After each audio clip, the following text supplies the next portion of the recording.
Hi everyone, welcome back to another tutorial from Tech for Gamers. Today in this video, I'm going to show you how to hide your squad names in Lords Mobile. First of all, launch open the Lords Mobile game on your device, and once you're inside the main home screen, go ahead and click on the gear button at the bottom of the screen.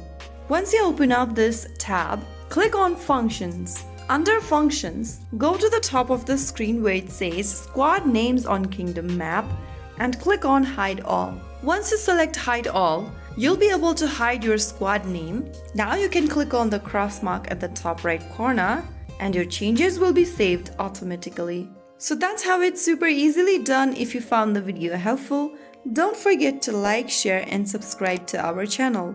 I will be back again in the next video. Thank you for watching.